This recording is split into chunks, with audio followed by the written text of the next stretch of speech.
Avinash sir, आपसे राय जानना चाहेंगे, ये एएमसी वाले स्टॉक सर, अगर लंबी रेस के बारे में अगर पूछा जाए, आप जरा बताएंगे सर कि मतलब कौन सा स्टॉक आपको सबसे बेहतर लग रहा है?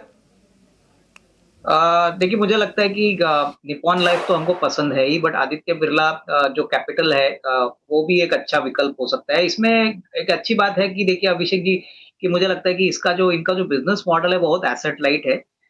एक तो बहुत कम आदमी लगते हैं और बहुत ज्यादा फ्री कैश फ्लो जनरेटिंग वाला बिजनेस है, और कैपिटल मार्केट रिलेटेड है। जिस प्रकार से इंटरेस्ट अभी इंडियन कैपिटल मार्केट में आ रहा है, मुझे लगता है कि अगले 1.5-2 साल का नजरिया किसी के पास है तो इसमें डेफिनेटली निवेशित होना चाहिए, क्योंकि कैपिटल मार्केट जो intermediaries apart from AMC companies, आप डिपॉजिटरीज देखिए या टिपिकली ब्रोकिंग कंपनीज देखिए या वेल्थ मैनेजमेंट कंपनीज देखिए, तो अपॉर्चुनिटी बहुत बड़ी है, रनवे काफी बड़ा है। बीच बीच में वॉलेटिल टाइम जरूर आएगा बाजार में, लेकिन लंबा रास्ता यही कहता है कि इंडियन इक्विटी में काफी इंडियन लोग अभी भी अंडर इन्वेस्टेड है, और हमारे लिए अगले 5-10 साल इक्विटी में निवेश करने के काफी अच्छे मौके मिलेंगे। उस पॉइंट ऑफ व्यू से डेफिनेटली एएमसी कंपनीज में एक निवेश बन सकता है, लेकिन नजरिया कम से कम साल 1.5 साल का रखिए, क्योंकि तभी अच्छा पैसा इन कंपनी से बनेगा। राइट, तो चलिए एएमसी कंपनीज पर अविनाश जी की तरफ से एक व्यू, एक अच्छा पैसा ज़रूर बन सकता है, ऐसी कुछ अपॉर्चुनिटीज स्पेस से आप ज़रूर तलाश सकते हैं। बट आज फार्मा सेक्टर में कई सारे काउंटर्स, चाहे वो लार्ज कैप कंपनीज हों या फिर छोटी मझोली कंपनीज हों, उनमें धीरे धीरे करके जो है काफ़ी अच्छा एक्शन आ रहा है। और श्रीकांत जी एक और काउंटर आपके सामने लेकर आएंगे, वो है न्यूलैंड लैब्स। मैं देख पा रही हूँ कि 7% की तेज़ी आज के सत्र में दिखा रहा है, और कई समय से जो है लगभग 1,000-1,500 रुपए की रेंज में चल रहा है ये काउंटर। निचले स्तरों पे 12,500 को नहीं तोड़ रहा है, ऊपर कहीं ना कहीं 14,000 के ऊपर जाने में थोड़ी सी दिक्कतें फेस कर रहा है। बट क्या लग रहा है श्रीकांत जी, क्या इन स्तरों से एक ब्रेकआउट आना चाहिए?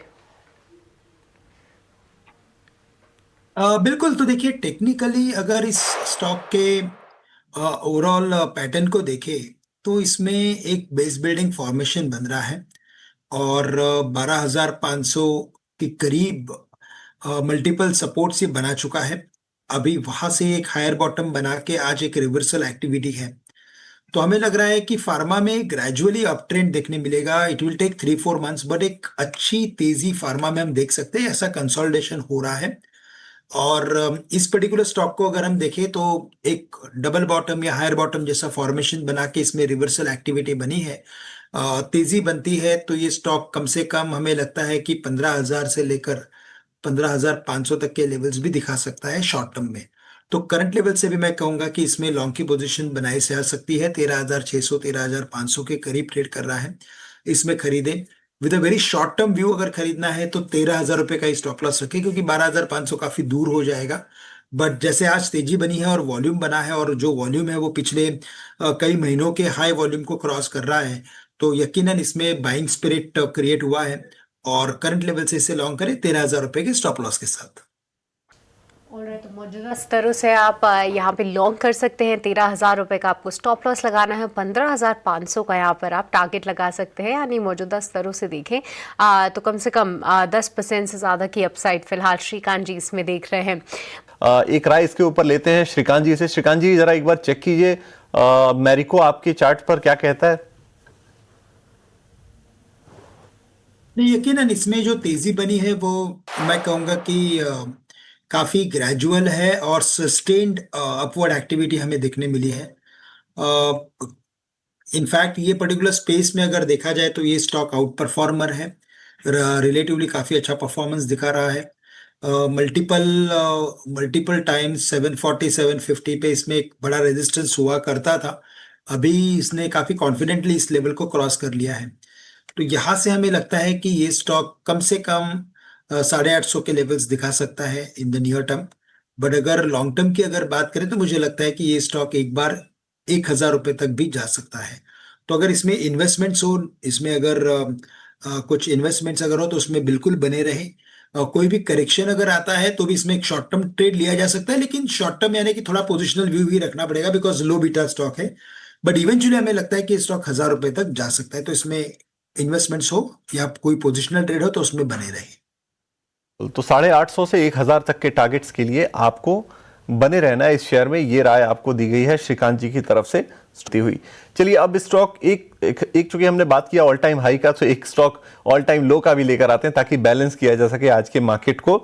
अर्बन कंपनी आपकी स्क्रीन पर लेकर आते हैं। अर्बन कंपनी के शेयर को आप देखिए, ये शेयर जो है वो ऑल टाइम लो पे पहुंच गया है। रीसेंट लिस्टिंग है 112 का, इन्होंने आज लो टच किया है। आज के ट्रेड में 112 रुपए कुछ पैसे का 4-4.5% की गिरावट है। और इस पे राय टेक्निकल नहीं, इस पे राय चाहिए फंडामेंटल। अविनाश जी से बात करते हैं, पूछते हैं कि क्या लग रहा है, क्या ये गिरावट कुछ मौका है या फिर जिसके पास हो निकल जाना चाहिए, कहीं और मौके तलाशने चाहिए। अविनाश सर, क्या राय बनती है आपकी?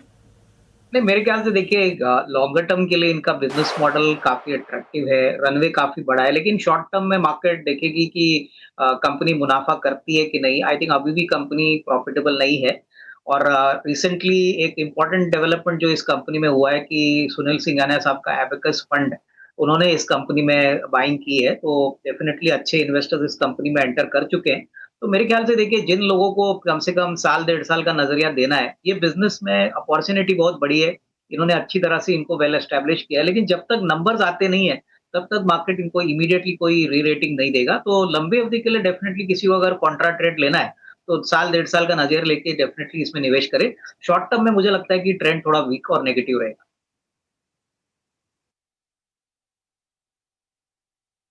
अर्बन कंपनी को लेकर ये भी हो गया। चलिए 3:15 के आसपास का समय हो गया है और अब ये जान लेते हैं कि बीटीएसटी और एसटीबीटी ट्रेड के मौके आपके लिए बाजार में कहां पर अच्छे बन रहे हैं। और शुरुआत करेंगे श्रीकांत जी आपसे ही। बाजार हम देख रहे हैं कि थोड़ा सा ना लोअर लेवल से स्ट्रेंथ दिखाने की कोशिश कर रहा है। 25,700 के आसपास मतलब है, उसके ऊपर निकल गया है और यह संभव हुआ है, थोड़ा बैंकिंग शेयरों से सपोर्ट मिला है। आपकी राय, कौन से 2 शेयर आपके रडार पर हैं जहां पर बीटीएसटी ट्रेड लेकर जाना चाहिए?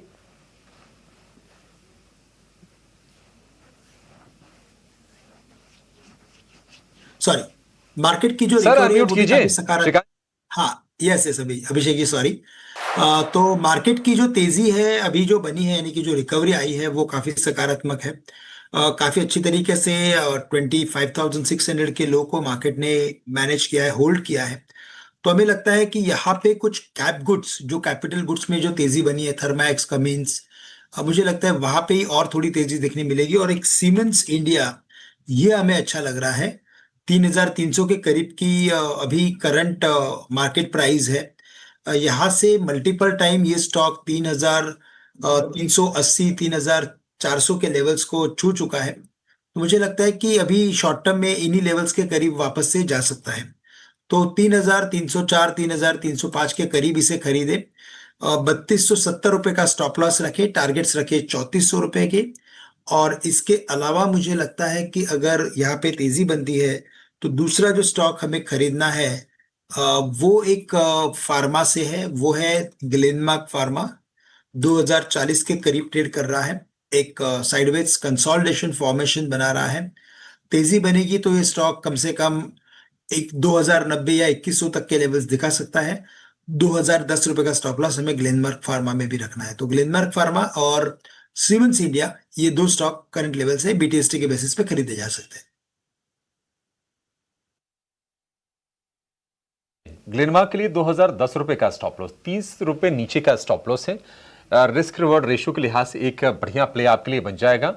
और जो टारगेट होगा 2,100 रुपए का ग्लेनमार्क के लिए होगा। और अगर हम सीमेंस की बात करें, बढ़िया स्ट्रेंथ दिखाई है। और आप ये देखिए कि कन्विक्शन है, कैपिटल गुड्स हो गया, इसके अलावा हम देख रहे हैं कि बैंकिंग स्टॉक्स हो गए, एएमसी स्टॉक हो गए और कुछ गर्मी रिलेटेड स्टॉक्स है ना, उनमें आपके लिए थोड़ा सा ना कंफर्ट इस वक्त बाजार में ज्यादा दिखाई देगा। सीमेंस को आप उससे जोड़ के भी देख सकते हैं, डेटा सेंटर वगैरह से भी आप इसको कनेक्ट कर सकते हैं। 3400 रुपए के टारगेट, 3250 रुपए का स्टॉप लॉस होगा।